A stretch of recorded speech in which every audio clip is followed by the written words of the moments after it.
이번에 강사로 오신 우리 타미 펨라이트 사도님을 제가 목사님이십니다. 소개합니다. 지난번에 우리 피터 와그너 박사님이 한국에 오셨을 때 아주 극찬하셨던 분입니다. 피터 와그너 박사님의 멘토를 받고 계신 분이면서 지금은 세계적인 중보팀인 게이트키퍼 인터내셔널이라는 그런 단체의 총재님으로 계시고요.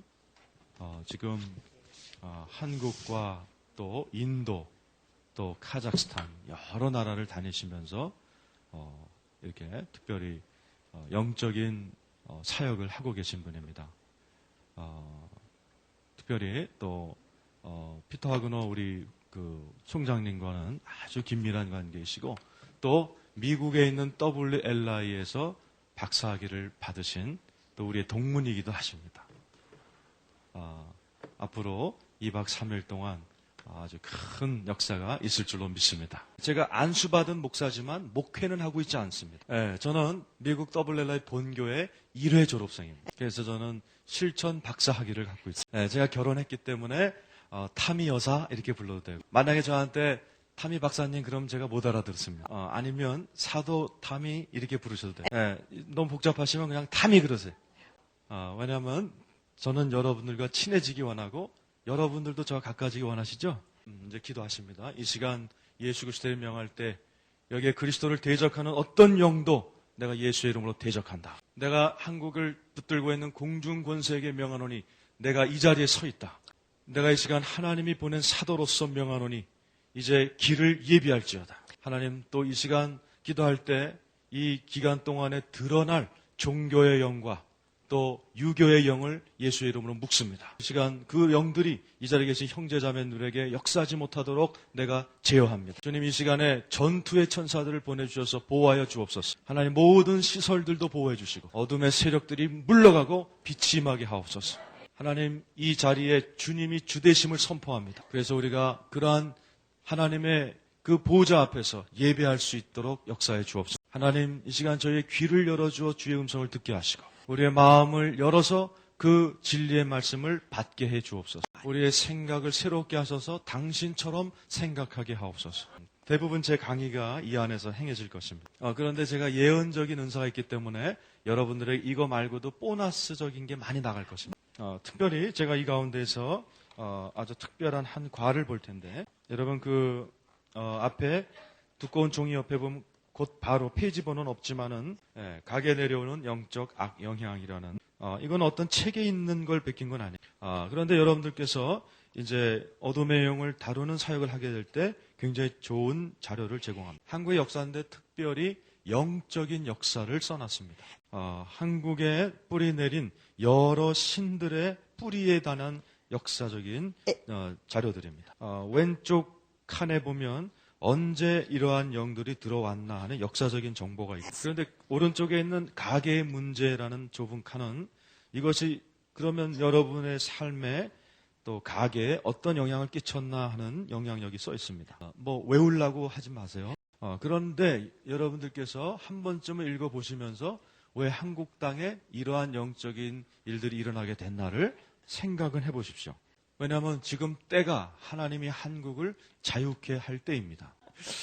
이 목사님이 저에 대해서 소개했는데 제가 한국말을 못 알아들어서 뭐라고 소개했는지 잘 모르겠어요.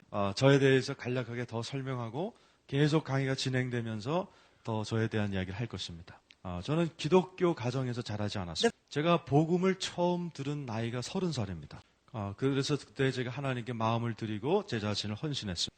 제가 성령을 받고 방언 터지고 성령 안에서 쓰러지는 체험할 때까지 5분 걸렸습니다. 제가 마치 다마스커스 가던 바울과 같은 그런 체험을 하면서 완전히 변해버렸습니다. 굉장히 흥분된 일이었어요. 아주 아름다운 일이었어요. 그런데 제가 생각할 때 막 예수를 믿고 나면 막 이렇게 비상식적인 생각을 하는 분들이 많겠죠. 스스로 상자 안에 있어야겠다고 생각해요. 그런데 저는 그 이후로 한 번도 변화받지 않고 아주 뜨겁고 열정적이면서 한 번도 그런 상자 안으로 들어가지 않는 열정을 지금까지 유지하고, 항상 저는 전투자였고 영적인 전사였습니다. 또 제 가족이 살아있도록, 영적으로 살아있도록 영적 전쟁을 해야만 됐어요. 저는 굉장히 어려운 가정에서 자랐습니다. 아버지는 알코올 중독자고 어머니는 그 약을 항상 드시는 분이었어요. 또 저희 가정은 얼마나 거칠었냐면 저와 오빠는 항상 우리 형제들의 두목자리를 차지하기 위해서 금요일 밤마다 레슬링 시합을 했습니다. 제가 큰 누나였고 남동생이 2살 아래 또 2살 아래가. 여러분 레슬링에서 지는 것이 안전한 게 아니에요. 왜냐하면 내가 지면 내 남동생이 나를 지배하게 돼 있습니다. 그런데 내 동생이 저를 레슬링하다 2번 죽일 뻔했습니다. 그래서 본능적으로 저는 아주 훌륭한 레슬링 선수 한 번도 집은 적이 없습니다. 제 남동생은 그 결과 대학에 진학해서 레슬링을 전공하게 됐습니다. 그래서 그 동북부에 있는 대학 연맹에서 항상 챔피언을 하게 됐어요. 그리고 그 밑에 동생도 주에서 챔피언이 됐습니다. 그들이 이제 트로피를 받아오면 굉장히 컸는데 그 내 남동생들이 시상식 할 때마다 이 트로피를 주는 그 어른들이 어떻게 그렇게 레슬링을 잘하게 됐냐 소감을 물어봅니다. 우리 누나 때문이에요. 그래서 저는 본능적으로 싸우는 걸 좋아하는 여자입니다. 그리고 특별히 이기는 싸움을 좋아합니다. 저는 승리자가 되기를 원합니다. 저도 대학 들어가서 스포츠를 그 교육학을 전공했는데 스포츠 교육학을 전공했어요. 그래서 저는 아마 여러분의 강의하면서 체육, 스포츠에 관한 예화를 많이 들 것입니다. 저는 축구도 했어요. 또 축구 코치도 했습니다. 그래서 항상 저희 팀이 이겼습니다. 네, 제가 그런 여자예요. 근데 영적으로 봐도 저는 하나님의 굉장히 이렇게 자비한 그런 은혜를 받아요. 그래서 저는 하나님께서 저에게 영적 전쟁하는 사람들을 훈련시키라고 그리고 그들이 이기도록 저는 훈련시킵니다. 그래서 제가 앞으로 이제 2박 3일 동안 여러분을 막 늘리고 잡아 당기고 크게 해서 여러분을 만들어낼 것입니다. 제가 축구 선수들 훈련시켜 보니까 불만들이 많아요. 막 안 해, 힘들어 이럴 때가 있습니다. 그런데 그들에게 내가 코치다라고 얘기합니다. 그래서 내가 너희들을 승리자로 만들 것이다. 여러분 재밌을 것 같지 않으세요? 예, 대답 안 한 몇 사람이 있지만 여러분 즐기시게 될 것입니다. 저는 아내고 2 아이들이 있습니다. 또 손녀가 4명 있습니다. 예, 저는 58살밖에 안 됩니다. 그래서 몇 살일까 머리 굴리지 마세요. 저는 한국을 좋아합니다. 이 땅을 좋아해요. 저는 한국이란 나라를 좋아합니다. 특히 한국 사람들이 좋아요. 저는 다른 나라 가서도 한국 사람들에게 사역하고 또 한국 와도 한국 사람에게 사역합니다. 저는 89년부터 한국을 위해서 기도한 것 같아요. 79년도에 제가 예수를 영접하고 81년도에 하나님이 저희를 대구로 경상도 대구로 보냈습니다. 저는 그때 영적 전쟁에 대해서는 잘 몰랐지만 축사 사역은 할 줄 알았어요. 저희가 대구 살 때 저희 가족들이 판문점에 가서 기도한 적이 있습니다. 여러분 한국이란 나라가 유일하게 남아있는 분단 국가라는 거 아시죠? 여러분 이제 동독, 서독도 없어졌고 또 월맹, 월남도 없어졌어요. 그래서 81년부터 저는 한국 통일을 위해서 기도하고 있습니다. 근데 대구 살 때 보니까 4시만 되면 교회에서 종을 울리더라고요. 그리고 그들이 새벽에 일어나서 나라를 위해서, 나라와 민족을 위해서 기도하러 가는 걸 봤어요. 민방위 훈련 얘기하는 거예요. 민방위 훈련 있잖아요. 그 얘기를 하는 거예요. 그래서 민방위 훈련을 해서 유사시를 대비했던 그 경험을 이제 얘기하고 있습니다. 제가 판문점 가서 기도했던 그 경우에 있어서 제가 한 4-5번 정도 간 것 같아요. 그 판문점 그 북쪽 경계선까지. 그래서 저는 여러분들 나라에 나름대로 투자를 했다고 생각합니다. 특별히 지난 8년 동안 한국을 다니면서 많은 집회와 강의를 했습니다. 저는 한국을 좋아합니다. 한국 사람들이 좋아합니다. 제가 한번 미국에 돌아갔을 때 한국 사람이 운영하는 세탁소에 드라이 클리닝을 하러 간 적이 있어요. 그래서 제가 제 딸의 결혼식에 입고 갈 옷을 갖고 갔습니다. 그런데 옷을 다 망쳐놨어요. 저는 굉장히 속상한 게 그 옷이 비싸서가 아니고 그 옷에 대한 추억이 있기 때문에 그래서 제가 계속 그 주인에게 얘기했어요. 이거 고칠 수 있냐? 좀 어떻게 손볼 수 있느냐? 그런데 그 한국 주인이 갑자기 막 욱하더니 막 나한테 소리를 질러대요. 그래서 제가 그 얼굴을 똑바로 멈춰! 그랬습니다. 나는 한국 사람이 좋단 말이야. 너 이런 식으로 하는 것은 한국인답지 않아. 이건 나쁜 짓이야. 그렇게 얘기해. 나는 네 나라가 좋아. 나는 너희 나라를 위해서 나한테 소리치지 마. 벙 쪄 보이더니 끝내 옷을 고쳐놨습니다. 특별히 그 사람이 외국인이라서도 아니고 그 사람이 달라서도 아니고 우리나라에 일하는 사람이지만 한국인이었기 때문에 제가 특별한 마음이 있었던 것 같아요. 저는 여러분 나라를 위해서 싸울 것입니다. 특별히 몇 년 동안 제가 여러분 나라를 다니면서 기도의 기초에 대해서 이야기했습니다. 한때 한국이 전 세계에서 가장 큰 교회들이 있었던 적이 있습니다. 한국인이 인구 비율 굉장히 높았던 적이 있었습니다. 한국에 붕이 있었던 것을 우리가 본 적이 있습니다. 그런데 가만히 보니까 성장을 멈추더니 어느 순간부터 막 교회가 떨어지는 걸 봤습니다. 한국 교인들이 어떤 열정을 갖고 있는지 더 이상 세계 크리스찬들이 못 보게 되었습니다. 그래서 우리가 기도했어요. 하나님, 한국 사람들이 다시 옛날로 돌아가기 위해서 어떤 열쇠가 필요합니까? 여기 나이 드신 분들은 아마 그런 전성기 때를 기억하시는 분이 있을 것이고 또 젊으신 분들은 또 못할. 그래서 하나님이 저를 지난 8년 동안 보내셔서 중보의 용사들을 일으키셨습니다. 제가 기도의 기초를 가르쳤습니다. 아주 기초입니다. 기도가 뭔가, 얼마나 기도하나, 얼마나 길어야 적당한, 어디서 기도하나, 기도할 때 어떤 자세로 해야 되나, 어떻게 음성을 듣는가, 또 음성이 하나님의 것인지 어떻게 그 음성을 갖고 일을 만들어나, 어떻게 나에게 말씀하시나, 영적 전쟁이란 뭔가, 마귀는 누군가, 우리가 쓸 수 있는 무기는 무언가 가르쳐도 한국이 안 변하더라고요. 그래서 화해에 대해서 가르쳐봤습니다. 중보 회개에 대해서 가르쳐봤습니다. 영적 지도를 그려도 봤습니다. 그래도 한국 교회도 안 변했고 크리스찬들도 한국이 안 변하더라. 그래서 이제는 땅에 대해서 설교해봤습니다. 땅을 어떻게 고치고 땅에 대해서 어떻게 선포하는가도 열심히 가르쳐봤습니다. 그래서 한국 사람들로 하여금 기도하면서 여행하고 기도로 땅 빨기도 가르쳐봤습니다. 어떻게 예언적인 선포를 하는가, 하나님이 얘기하시는 것을 하늘 영역에 어떻게 선포하는가 가르쳤습니다. 또 예언적인 행위를 어떻게 하는가 가르쳐봤습니다. 어떻게 하나님의 보좌를 또 제단을 쌓는가도 가르쳤습니다. 아무리 그걸 가르쳐도 안 변하더. 한국이 변화가 없더라고요. 그래서 이번에 축복 기도를 가르쳤습니다. 그러고선 이번에는 역사하겠다 생각을 했어요. 그것이 뭐냐? 종교의 영으로부터의 자유입니다. 그것이 대답일 것이다라고 생각했습니다. 종교의 영을 다뤄도 변하지 않아요. 그런데 몇 년 전에 유교의 영이라는 것을 알게 되었는데 그것이 열쇠다라고 제가 깨닫게 되었습니다. 그런데 별로 변화가 없는 것 같아요. 올해군요. 지금 12월 달이니. 하나님께서 저에게 이것이 한국을 자유케 하는 열쇠다. 때로 하나님께서 어떤 말씀으로 대답으로 시작할 때 그걸 찾기 위해서 저는 주님이 질문부터 찾아야 됩니다. 그래서 하나님이 이것이 열쇠다 그런 답을 주었기 때문에 저는 질문을 해야만. 그래서 하나님께서 얘기하신 것이 그 두 가지 큰 영이 연합해서 한국을 제어하고 있다. 그래서 이번 주제가 한국을 지배하고 있는 영의 실체를 밝히고 그것을 대적하는 것입니다.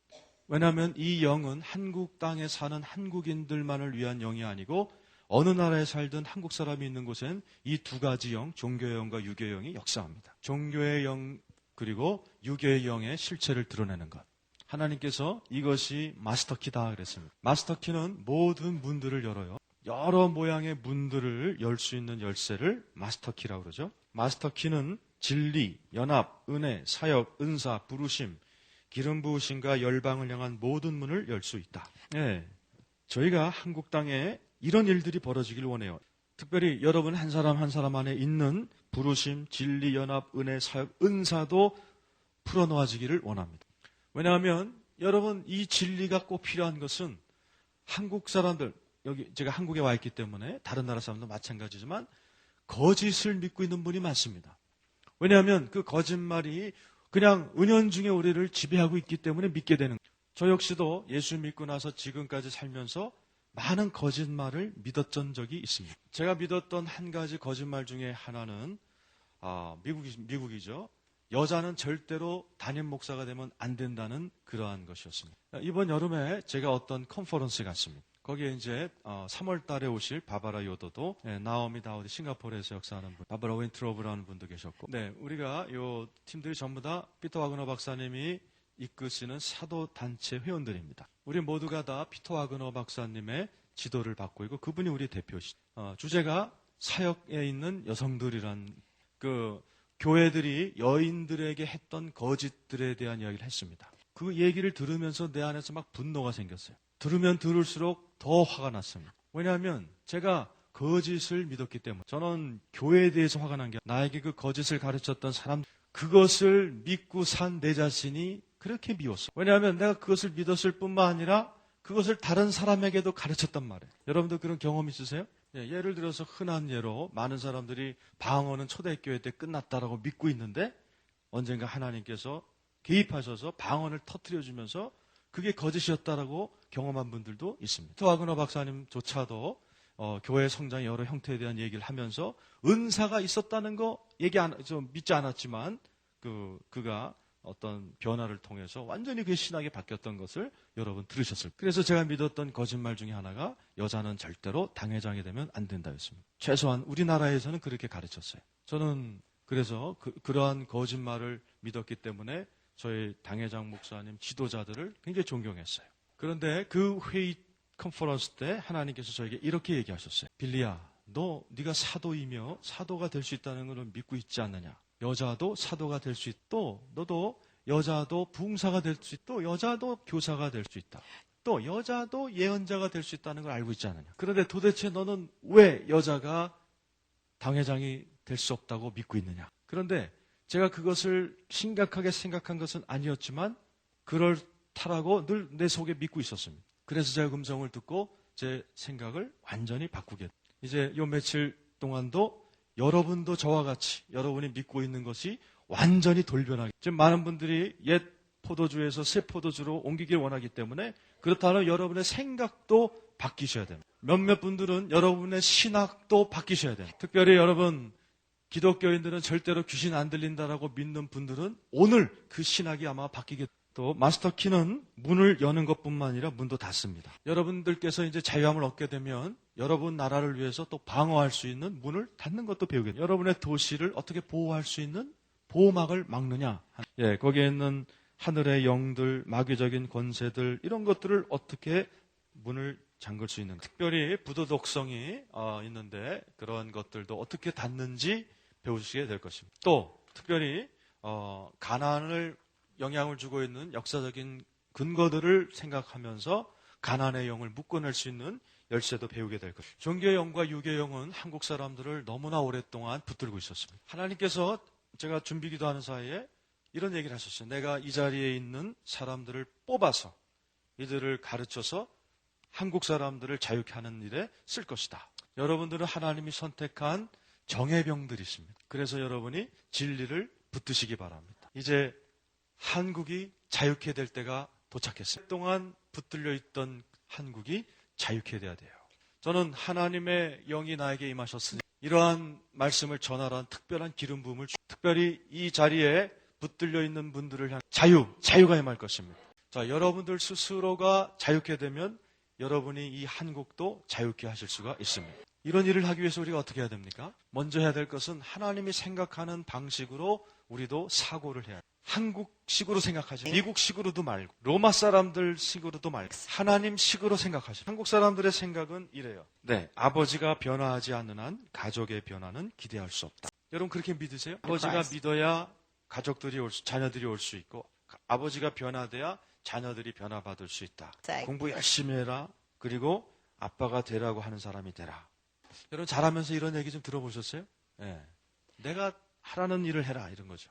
그런데 성경적인 사고는 이렇습니다. 생명의 나무 안에서 살 때 아버지가 변화되지 않아도 내가 변화를 선택할 수 있다. 이게 하나님이 생각하는 방식이에요. 그래서 아버지, 부모보다도 훨씬 먼저 자녀들이 얼마든지 변화받을 수 있습니다. 자, 그 한국식 사고와 달리 성경식은 이렇게 얘기합니다. 당신의 너의 비전을 붙잡고 하나님께서 부르신 그 부르심을 따라 일하라. 자, 잠시 여러분의 부모님 좀 생각해. 여러분의 부모님이 여러분에게 비전을 붙들고 하나님이 원하는 대로 살아봐라. 그런 얘기 들어보신 분이 계세요? 네, 3명이나 되네요. 나머지 분들은 공부 열심히 해. 열심히 노력해. 그래서 아빠가 원하는 사람 되라. 이런 얘기를 많이 들으셨죠?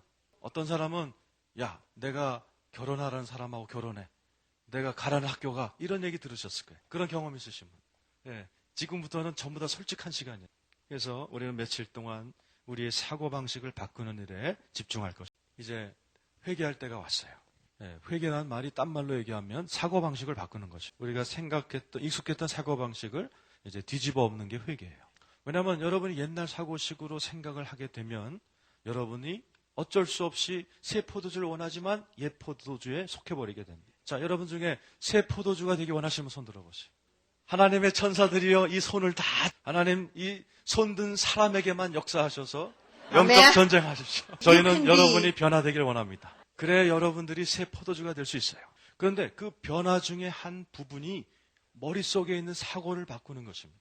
로마서 12장 2절 너희는 이 세대를 본받지 말고 오직 마음을 새롭게 함으로 변화를 받아 하나님의 선하시고 기뻐하시고 온전하신 뜻이 무엇인지 분별하도록 하라. 자, 여러분들이 새로운 데스티니, 새로운 운명의 자리로 가기를 원하시면 먼저 여러분 자체가 새로운 사람이 돼야 돼요. 성경은 우리가 하나님의 형상을 향해서 착실하게 한 걸음씩 변화되기를 원합니다. 그런데 우리가 변화를 싫어하고 변화를 거스르게 되면 하나님이 우리에게 예비하신 그 자리까지 못 가게 된다는 것입니다. 그래서 우리는 하나님이 생각하는 식으로 생각을 해야 돼요. 그리고 적진을 우리가 쳐서 공격해야 됩니다. 예, 여러분의 적은 아버지도 어머니도 누나도 동생도 선생님도 아니고 목사님도 절대로 아니고 절대로 그분들이 여러분의 적이 아니에요.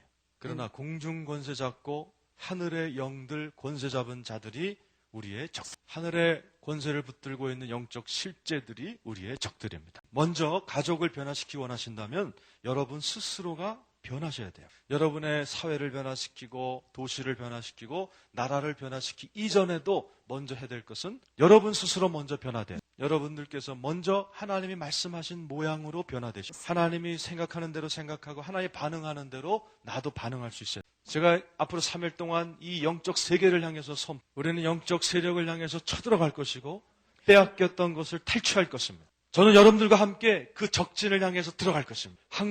한국 사람들에게서 적들이 빼앗아간 그 고귀한 것들을 우린 다시 뺏어올 것입니다. 자, 여러분들께서는 혹시 그럴지 몰라요. 난 싸우는 거 싫어. 나는 사도도 아닌데. 여러분, 사도들은 싸우는 일을 하고 또 승리하는 자. 그들은 사람들을 무장시키고 승리케 만드는 일. 여러분, 곧 전쟁이 있을 것입니다. 바로 그 전쟁은 앞으로 2박 3일 동안 여러분의 운명, 축복을 쟁취하기 위한 여러분의 전쟁이 될 것입니다. 자, 여러분 제가 질문을 하겠어요. 여기에 전사들이 어디 있습니까? 여기에 영적 전사들이라고 생각되는 분 계세요?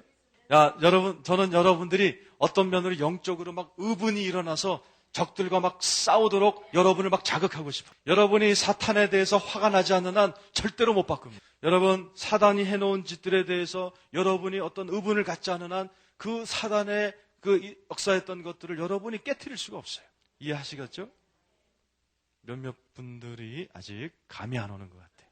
하나님은 우리를 이 땅에 왜 보내셨어요? 다스리라고 보내셨어요. 이제는 우리가 다스릴 때가 됐어요.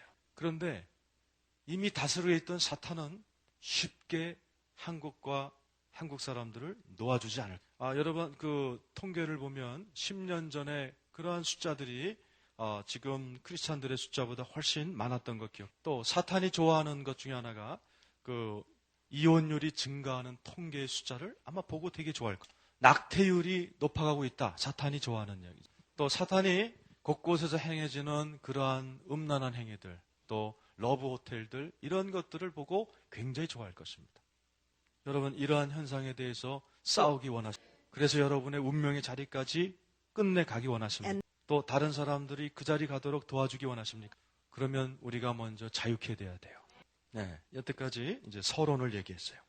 자, 16페이지 먼저 다룰 것이 종교의 영입니다. 성경에 종교의 영이라는 말은 나와 있지 않아요. 근데 삼위일체도 안 나와 있죠. 삼위일체 하나님이 계시다는 걸 알죠. 예를 들어서 성경에 안 나와 있지만 바리새인들의 영 그러면 아마 감이 잡히죠. 역사적인 교육을 한번 할까요? 하늘 영역에 있어서 영적 싸움은 누가 경배받을 것인가에 대한 싸움이었습니다. 여호와 하나님인가 사단인가 그 싸움이었습니다. 그것이 전쟁이었습니다. 하나님께서는 여러분의 나라 백성들이 생각을 바꿔서 진짜 누구를 경배해야 되는지를 알게 하기 원하십니다. 구약에서 죄를 사함받기 위해서는 동물을 잡아서 제사를 드려야 됐죠. 그런데 하나님께서 예수를 통해서 그 제사법을 바꿔놨어요. 예수께서 단 한 번의 제사를 드림으로 그 말을 하나님께서 어떤 요구 조건을 바꾸셨다는 뜻. 더 이상 소 잡고 염소 잡고 비둘기 잡을 필요 없이 우리가 완전히 변화된 제사법을 갖고 우리는 예수 어린 양의 피로 새롭게 됐습니다. 하나님이 하나님의 백성들에게 이런 큰 변화를 만드신 적 있죠. 구약에서 하나님 앞에 금방 갈 수 있었던 그 사람은 제사장들밖에 없었어요. 그런데 예수께서 이제 무저갱에 들어가서 음부에 들어가서 하나님의 음부의 열쇠를 취하시고 부활하셔서 하늘로 올라가신 후에는 저와 여러분이 자유스럽게 하나님 앞에 나가서 기도할 수 있어요. 자, 이것이 또 하나님의 백성들에게 허락된 큰 변화 중에 하나입니다. 자, 구약은 율법이 다스렸고 신약에서는 은혜가 다스리죠. 그것도 큰 변화죠. 또 하나님께서 교회라는 기구 밑에서 하나님의 그 5가지 오중 사역 밑에서 우리가 교회 생활하도록 또 변화를 주셨습니다.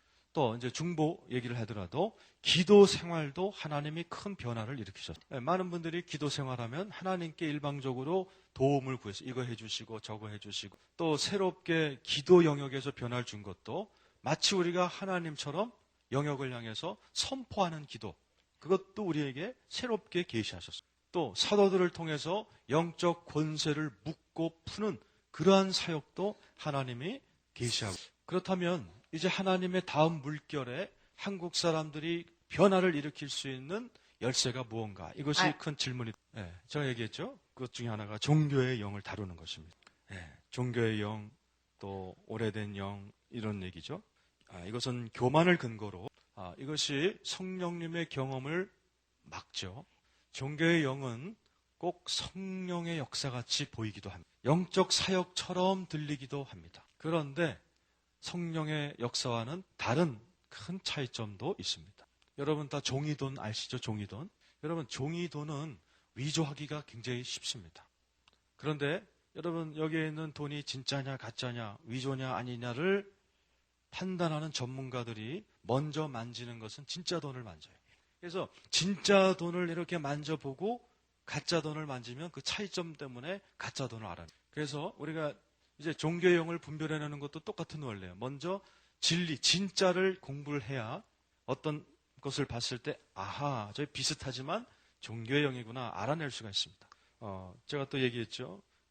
그 종교의 영은 그런 부흥에 있어서의 큰 적이다라고 얘기했습니다. 개인, 가족, 교회, 도시의 부흥의 큰 적이다. 왜냐하면 종교의 영은 변화를 싫어합니다.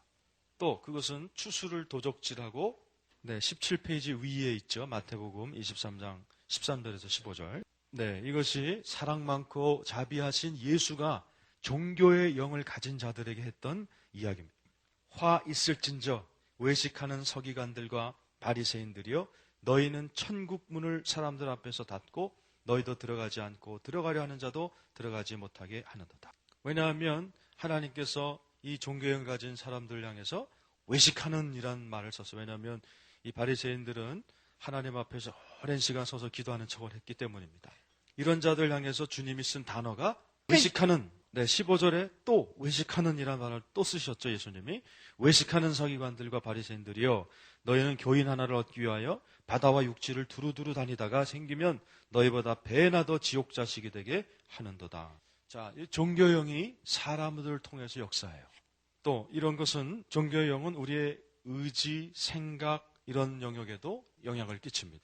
이러한 종교의 영이 어떻게 우리를 공격하는가 나중에 설명을 드리겠어요. 변화를 싫어하고, 자, 진리의 형태는 가졌지만 진리의 성취는 없다. 자, 종교의 영을 가진 사람들이 권세는 있을지 몰라도 하나님과의 친밀함은 없죠. 12번에 신명기 13장은 척 피어스가 설명한 것을 제가 인용했는데요. 종교적인 영은 당신을 유혹하여 광야를 떠돌도록 하기 위해 보내졌다. 종교의 영은 우리를 유혹하는데 그냥 떠돌이 생활하도록 만든다는 거예요. 자, 우리가 성경에서 이 종교적인 영을 다루는 걸 보면 그 사단들이 이렇게 축사사역할 때 그 사람들에게 막 역사하는 걸 우리가 그 17절 A번에 사단은 하나님을 반역함으로 하늘에서 쫓겨났다. 자, 이사야서 14장 12절 14절에 하나님이 사단에게 이렇게 얘기했어요. 너 아침의 아들 계명성이여 어찌 그리 하늘에서 떨어졌으며. 자, 여러분 영적 전쟁은 누가 예배를 받느냐에 대한 싸움이라고 그랬어요. 자, 여기에 사탄이 한 말을 들어보세요. 내가 내 마음에 이르기를 내가 하늘에 올라 하나님의 뭇별 위에 나의 보좌를 높이리라. 내가 북극 지폐의 산 위에 좌정하리라. 가장 높은 구름에 올라 지극히 높은 자와 비기리라. 하나님은 절대로 당신의 보좌를 누구와 나눠 쓰지 않습니다. 사단도 여러분하고도 안 나눠, 부처와도 또 모하메드와 그의 보좌를 나눠 쓰. 그래서 하나님께서 사단을 하늘에서 쫓아버리셨습니다. 3분의 1의 천사들과 하늘에서 반역을 일으킨 그들을 18페이지 위에 요한계시록 12장 7절에서 9절 하늘에 전쟁이 있으니 미가엘과 그의 사자들이 용으로 더불어 싸울세 용과 그의 사자들도 싸우나. 자, 거기 보면 9절에 까만 글씨로 해놓은 거예요. 큰 용이 내어 쫓기니 옛뱀 곧 마귀라고도 하고 사단이라고도 하는 온 천하를 꿰는 자라 땅으로 내어 쫓기니 그의 사자들도 저와 함께 내어 쫓기니라. 자, 이것이 성경에서 종교의 영이 어떻게 사탄이 그것을 일으키고 그것을 이용하는지 설명한 글입니다. 자, 사단이 에덴 동산에 나타났죠. 네, 사단이 아담과 이브에게 이야기했던 것이 하나님의 권세와 말씀이었습니다. 하나님이 진짜 그렇게 말씀하셨느냐 이렇게 물어봤죠. 정령 죽으리라 했더냐 이런 식으로 얘기했죠. 예, 여자가 뱀에게 말하되 동산나무의 실과를 우리가 먹을 수 있으나 그 동산나무의 실과를 먹으면 눈이 밝아져서 하나님과 같이 된다. 사단이 이브에게 얘기했습니다. 종교의 영이 어떻게 질문을 하는지에 대한 그 패턴이 나와 있어요. 또 C번이죠. 사탄이 예수님에게도 역사해서 그를 경배하도록 종교적인 영을 또 역사했던 걸 봅니다. 자, 영적 전쟁의 핵심은 누가 경배를 받느냐죠. 그런데 예수님은 아주 성공적으로 사단의 이야기를 아주 침묵시켜버립니다. 기록된 말씀을 가지고. 누가복음 4장 6절 7절에 이 모든 권세와 그 영광을 내가 너에게 주리라. 이것은 내게 넘겨준 것이므로 나의 원하는 자에게 주노라. 그러므로 네가 만일 내게 절하면 다 내 것이 되리라. 네, 8절에 예수께서 대답하여 가라사대 기록하기를 주 너의 하나님께 경배하고 다만 그를 섬기라 하였느니라. 바리새인들이 예수님과 만났을 때 항상 그 자리에는 종교적인 영이 움직이고 있었습니다. 네, 19페이지 거기 두 부분이 나와 있는데 위에 거는 읽었기 때문에 밑에 있는 마태복음 23장 23절에서 28절까지 읽겠습니다. 네, 화 있을진저라는 말은 예수님께서 경고한다라는 성의 말씀이죠. 또 외식하는 이란 단어가 나왔죠. 서기관들과 바리새인들이요. 예수님이 지금 누구랑 얘기합니까? 그 당시에 종교 지도자들과 대화 중이시잖아요. 종교의 영은 종교 지도자들을 따라가는 것 같아요. 왜냐하면 그들이 변화되지 못하도록 붙들어야 되기 때문에 종교의 영이 역사합니다. 너희가 박하와 회양과 근처의 12절 들이되 율법에 더 중한 바 의와 인과 신은 버렸도다. 또 그들 향해서 예수님이 소경된 인도자여라고 불렀어요. 하루살이는 걸러내고 약대는 삼키는도다. 네, 너희들이 잔과 대접의 겉은 깨끗이 하되 그 안에는 탐욕과 방탕으로 가득하게 하는도다라고 했습니다. 주님은 이 종교적인 영을 갖고 있는 사람들을 대할 때 아주 좋지 않은 단어를 쓰신 것 같아요. 또 한 번은 회칠한 무덤과 같다라고 그렇게 얘기했어요. 네가 그 안에는 죽은 사람의 뼈와 모든 더러운 것이 가득하도다. 네가 외식과 불법이 가득하도다. 네, 성경에 보면 이외에도 종교적인 영을 갖고 있는 것이 얼마나 나쁜가 설명하는 구절이 많은데 몇 개만 제가 뽑아놨습니다. 자, 이제 종교의 영의 특징을 좀 살펴보죠. 자, 우리가 종교적인 영의 특징을 알려면 예수께서 그 당시에 종교 지도자들에게 지적했던 걸 보면 돼요. 20페이지 1번 진리보다 전통을 고수하려고 노력한다. 누가 철학과 헛된 속임수로 너희를 노력할까 주의하라. 이것이 사람의 유전과 세상의 초등학문을 쫓으며 그리스도를 쫓음이 아니니라. 한국 보세요. 한국은 전통을 되게 소중히 여긴 것 같아요. 네, 한국은 우리나라보다 훨씬 오래됐기 때문에 전통이 많아요. 그래서 여러분들 가만히 제가 살펴보니까 왜 해야 되는지 모르면서도 지키는 전통들을 많이 갖고 계시더라고요. 그리고 여러분들이 지키는 많은 전통들이 성경과 반대가 되는 전통도 많이 있습니다. 자, 여러분들이 강의를 들으시면서 다른 사람들이 뭐라 하든 여러분 스스로의 음성을 한번 들어보는 게 좋아요. 왜냐하면 여러분 먼저 변화되기 때문에 여러분들이 강의를 들으면서 스스로의 내적인 음성을 좀 들어요. 나는 하나님의 말씀보다 전통을 더 중요하다고 생각하고 있진 않은지. 예를 들어서 우리는 항상 이거 해왔는데라고 여러분 타협하진 않으시는지. 교회 안에서도 마찬가지죠. 이것이 우리 교회의 전통이고 우리 교단의 전통인데 어떤 전통은 좋아요. 그 전통은 계속 고수해야 돼요. 그런데 그 전통 때문에 앞으로 영적인 진도를 못 나간다면 이제는 전통을 버릴 때예요. 예를 들어서 한 예로 우리는 미국에서는 이렇게 악수로 인사를 합니다. 자, 예를 들어서 근데 한국 사람들 보면 저한테 음료수를 줄 때 보면 손을 받쳐서 이렇게 아주 공손하게 주십니다. 한국의 전통이죠. 자, 여러분들께서 이거에 대해서 뭐 대답을 안 해도 괜찮아요. 대답 안 해도 괜찮아요. 자, 여러분들이 왜 언제부터 물건을 드릴 때 이렇게 드렸는지 아세요? 그런데 제가 일본에 갔었는데 그 일본에서도 사람들이 저에게 티켓을 줄 때 이렇게 두 손으로 주더라고요. 왜 그런지 아세요? 전통이죠. 그런데 그것이 근원이 역사적인 배경이 뭔지 아십니까? To show respect. 아니요. 그거 말고 역사적인 배경이 있어요. 무슨 왕 때. 네, 지금은 이게 공경의 뜻이지만 원래 어떻게 시작됐는지. 한국 사람들인데 잘 들으세요. 옛날에는 사람들이 남자들도 긴 옷을 그래서 소매도 길었어요. 그래서 사람들이 뭘 줄 때는 자기 여기 안에 무기가 없다는 걸 보여줘야 되기 때문에 옷을 걷었듯. 그래서 이 팔을 거두고 이렇게 손을 내미는 것은 내가 너에게 무기가 없이 평화의 마음으로 왔다라는 그런 전설 따라 삼천리가 있습니다. 그래서 그때부터 여러분들이 이걸 한 것입니다. 여러분 이게 혹시 뭐 잘못된 게 있나요? 네, 아주 좋은 전통이죠. 자, 이와 같이 여러분들이 하고 계신 여러 가지 전통적인 행위들이 시작된 날을 아는 것이 상당히 중요합니다. 그러나 예를 들어서 제사상 앞에서 절하는 것, 이것은 전통이지만 하나님이 좋아하지 않는 것이죠. 네, 지금 그 얘기 들으니까 요동치는 분들이 계세요. 2번, 겸손한 대신 교만함으로 행한다. 네, 하나님은 교만한 자를 물리치시고 겸손한 자에게 은혜를 주신다.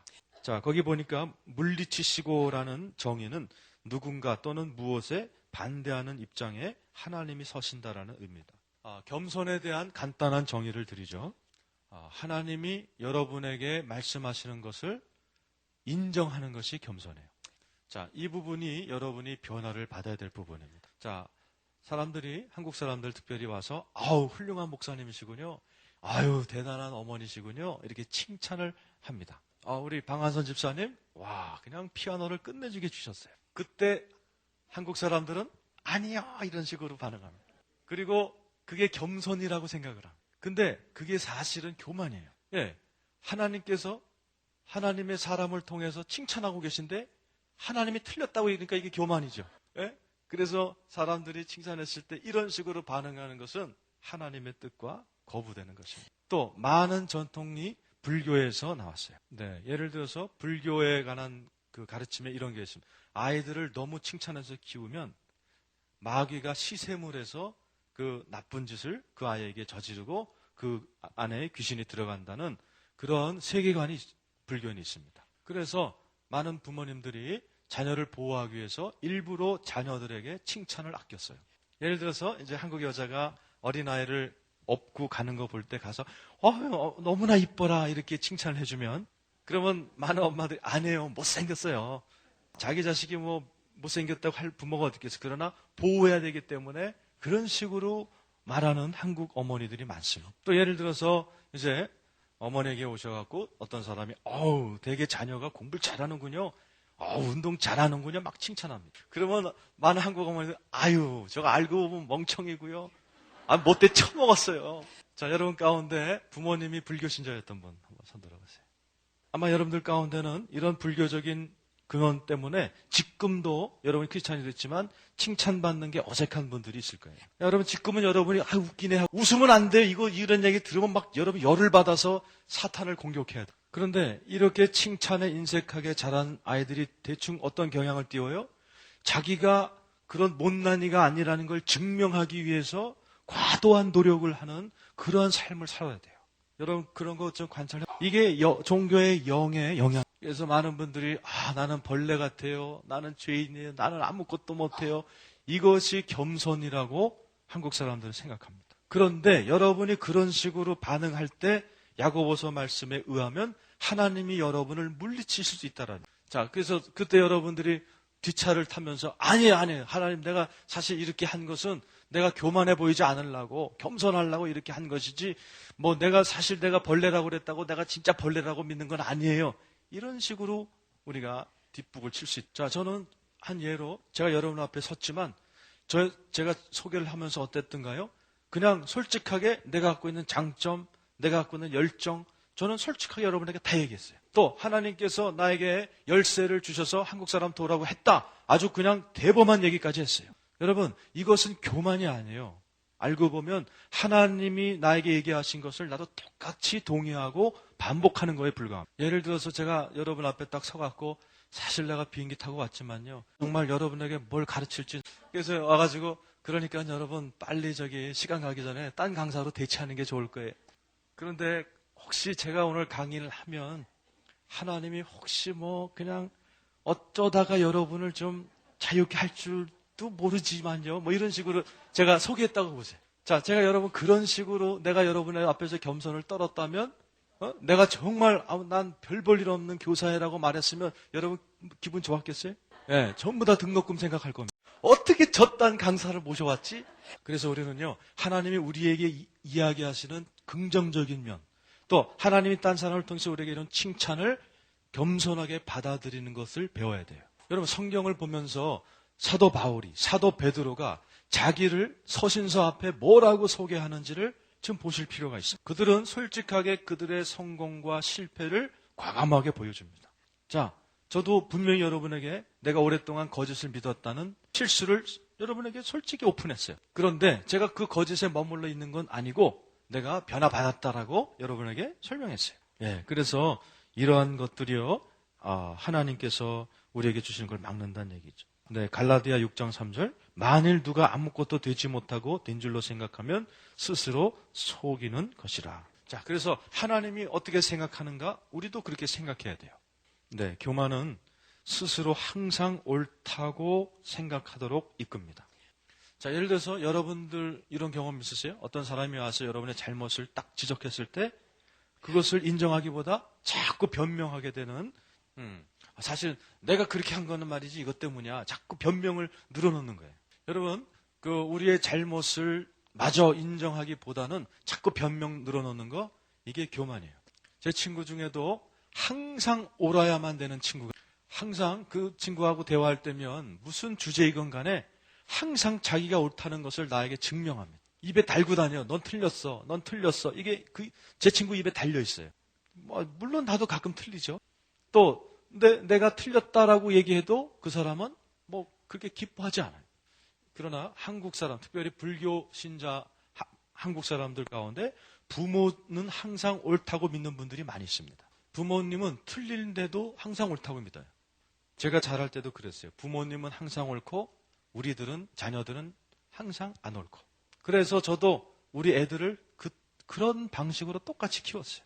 제 딸이 5살이었을 때 굉장히 똑똑했었어요. 그 아이가 제가 결정 내린 거에 대해서 이제 막 토를 다는 질문을 했어요. 5살짜리가.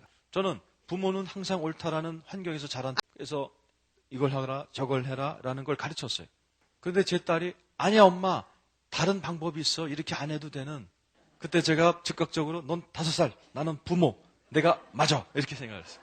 근데 여러분 실제는요, 걔가 맞아. 솔직히 말하면 걔가 얘기한 게 내가 생각한 것보다 훨씬 좋은. 그런데 내가 옳아야 된다는 그 선입관 때문에 내 딸이 틀렸다고 제가 했어요. 제 딸이 옳게 되는 것을 허락을 안 했어요. 그러니까 이게 교만이란 뜻. 이게 종교의 영이라.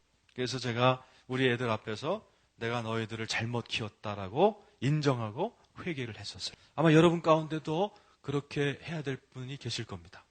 자, 교만은 항상 누군가를 비난해야 돼요. 네. 자기의 죄를 인정하기보다는, 네, 또 사단을 비난하거나 또는 책임을 전가할 누군가를 필요로 합니다. 네. 내가 한 실수에 대해서 책임을 안 지려는 태도죠. 저는 그리스 피가 반이 흐르고 있습니다. 그리스 사람의 피. 예, 여러분 그리스 사람들은 굉장히 정열적인 사람, 감정적인 사람. 예, 여러분 지금 눈치챘겠지만은 저는 다른 강사들하고 좀 다릅니다. 피터 와그너하고는 너무나 다르고요. 와그너 박사님은 항상 강단에 서서 아주 우아하게 이렇게.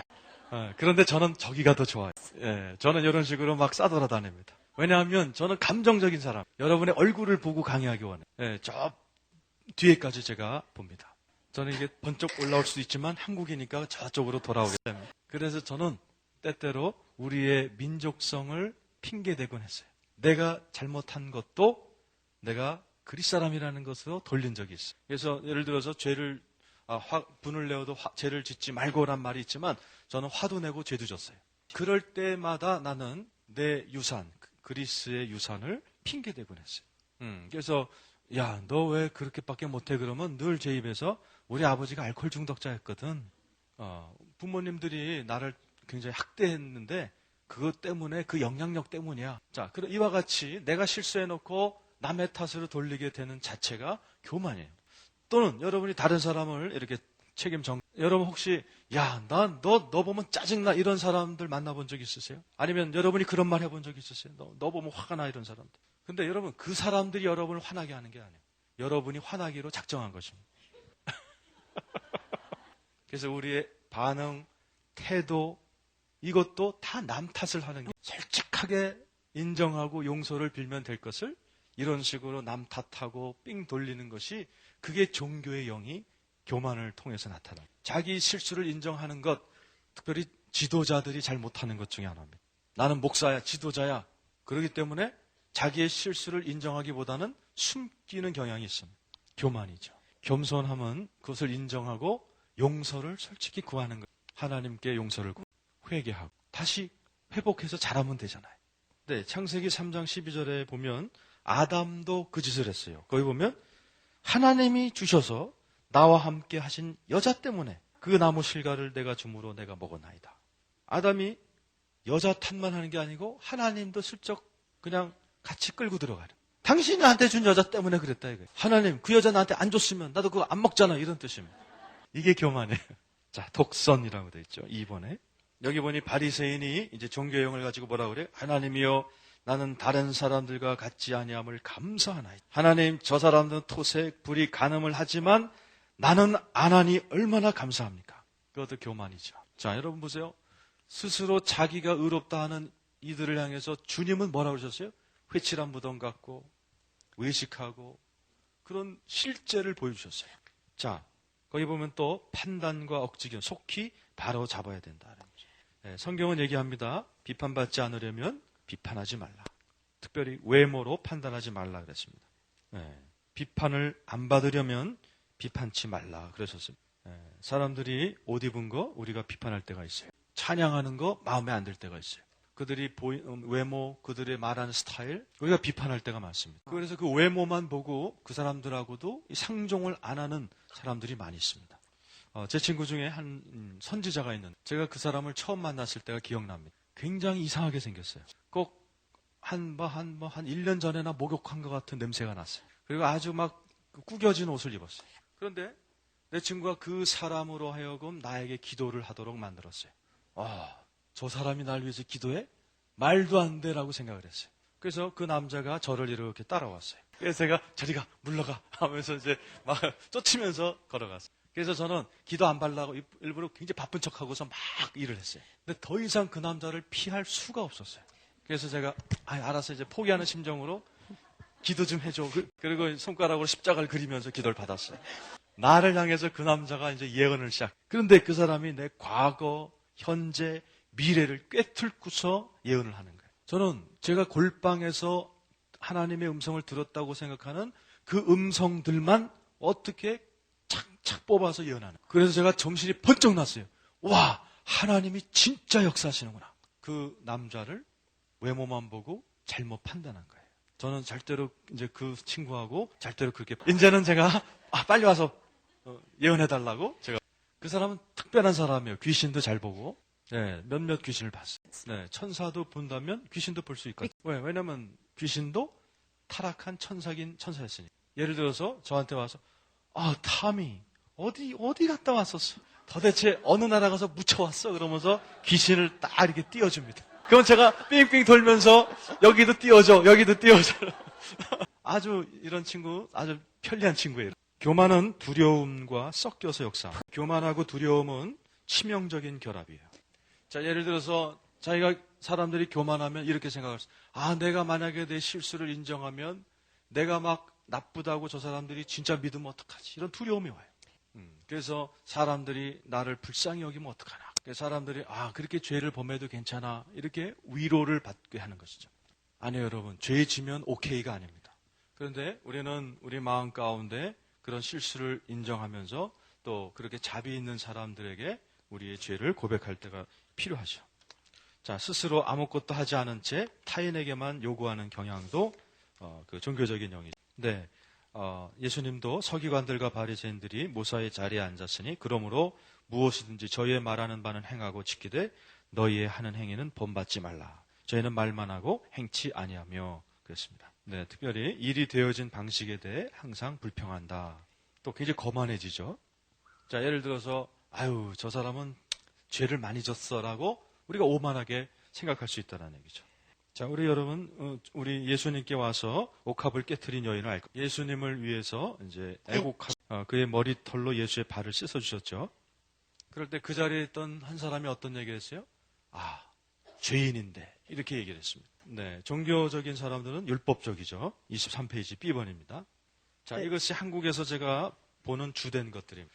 한국 교계에서는 은혜의 자리, 용서의 자리가 별로 없는 것 같아요. 또 분열의 영이 굉장히 강합니다. 한국은. 종교의 영의 영향 때문이죠. 또 용서는 하지만 화해를 해서 다시 교류하는 것은 한국에서 거의 없는 것 같아요. 자, 우리가 예를 들어서 어떤 주제에 대해서 논쟁을 하고 서로 갈라섰다가 우리가 화해할 수 있잖아요. 괜찮아. 다 이해해. 그렇게 할 수 있어요. 그런데 거기까지만 하지 다시 연합해서 일을 한다든가 계속해서 서로 전화한다거나 뭐 그런 것은 한국에서는 거의 안 일어나는 것 같아요. 여러분도 그런 관계가 있나요? 여러분들 주변에도 여러분에게 상처를 줬기 때문에 여러분이 그 사람을 거절하고 피하고 그런 사람이 있으세요? 또 오해가 있었을 수 있죠. 이렇게 그 사람들과 단절시키는 것이 종교의 영일 수 있다는 얘기입니다. 우리는 율법 아래 있지 않습니다. 우리는 은혜 가운데 있어요. 네, 우리는 굉장히 율법적이 되죠. 종교의 영 가운데. 법 따라서 모든 걸 해야 돼요. 법. 그래서 정의, 긍휼함, 신실함을 무시하게 되는 것입니다.